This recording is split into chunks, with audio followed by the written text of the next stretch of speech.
techniques. I see where one would stop and the other would start, but they don't have to be done always together.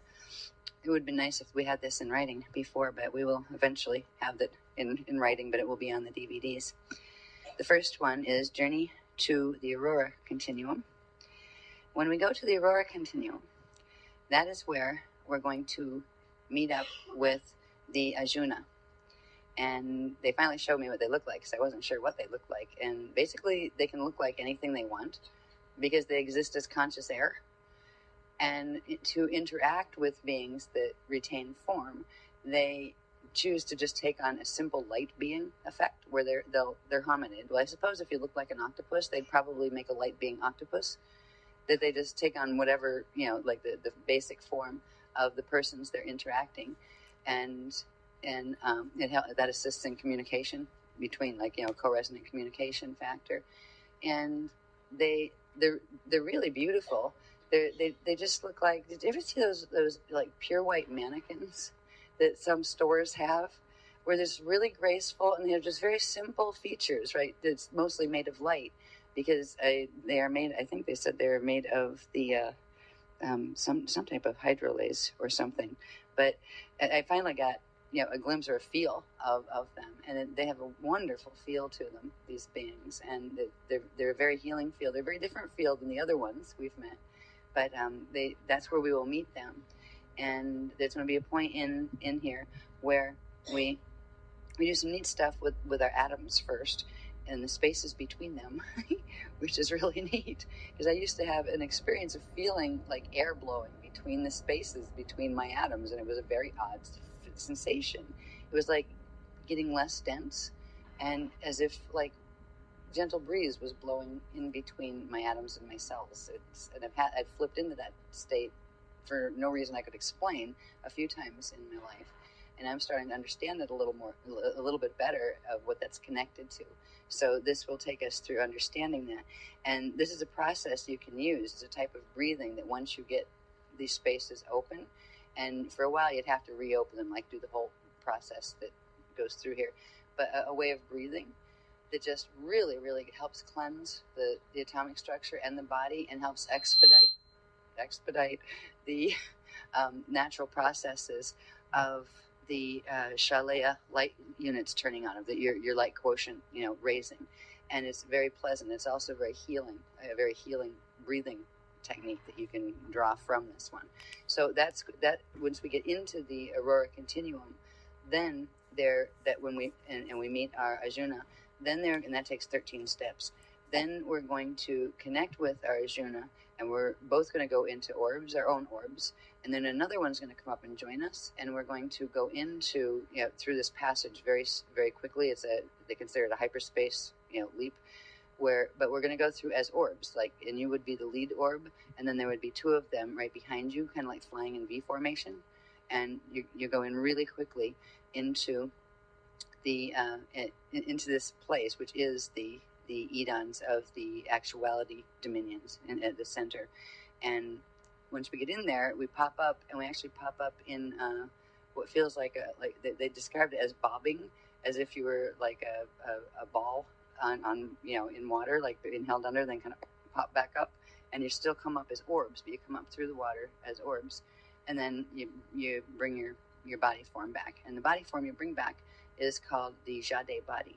So they're teaching us here, before we go, when we're playing with our atoms first, how to actually activate the Jade body. And this is the body that we can use for projection into anywhere we want to. We can learn to now, take it into full Jade body. I don't know, expansion or whatever. Jade body shifts you into the Aurora Continuum, and from there you can go just about any place. So it'll start with the ability to bilocate in that way, and then we'll progressively work toward being able to eventually bring the rest of the atomic structure with us and end up in these spaces. And that's where life will get really interesting, I'm sure. Oh boy, you can just see the amazing stories that could come if people start really soon having those experiences. We can't do that yet either, so I guess we're all in the same journey together here. Now, okay, I'll do my best to read my writing here, and I'm sure that I appreciate you staying awake as long as you have, bless you. And I know, I imagine you are tired. Okay, we kept this up on the board just so you could remember for a moment the center stylia codes. These guys, this one, by the way, is called the Imara, and its kind of code name is the elephant, because it kind of resembles an elephant. And the other one is the Shuyan, and it's known as the Flaming Rose. That's what they call it, the Flaming Rose. So they are two of the center codes that correspond to the Edonic territories of the actuality dominion.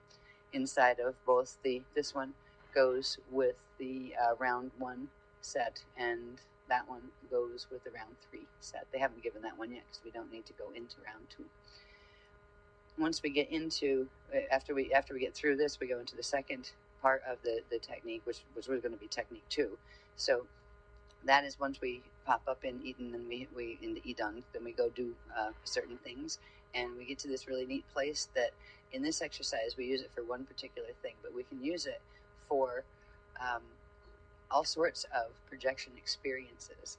We call it the room of chairs, or the seat of Edon, right? It's a really neat space, and they have taken me there once or twice, and I didn't know it was there, actually. They must have hosted me through or something, because these gates weren't particularly open for anybody to use. But I remember being there and saying, like, where is this? So, it's really cool here, and I learned a lot of things there. But I finally found out where it is. It's in the Edons, and I've gone there a couple of times for training in specialized stuff that it's like you get it in direct cognition, and then you come back and it kind of like downloads in pieces over time once you have it.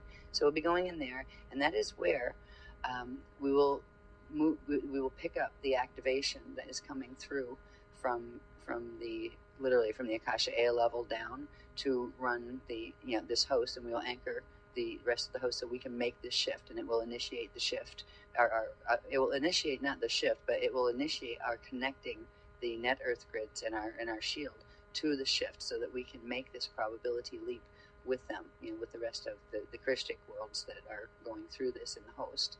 So it's not a really long one. It's the first part's 13 steps, and the other, they just kind of gave me, they're not even steps, they're just kind of, here, go there, go there, go there, go there, and then do that, right? But we've got steps for the first part. So now, first part is Journey to the Aurora Continuum, and they just want you to, at a certain point, call to mind those symbols. You don't have to stare at them, just call to mind what they are and say, oh yeah, okay, they're there. And even if you can't remember exactly what they look like, you got the encryption by looking at them. Just kind of like inhale them a bit so they stick, optical pineal induction a bit on them. And now we can take it from there.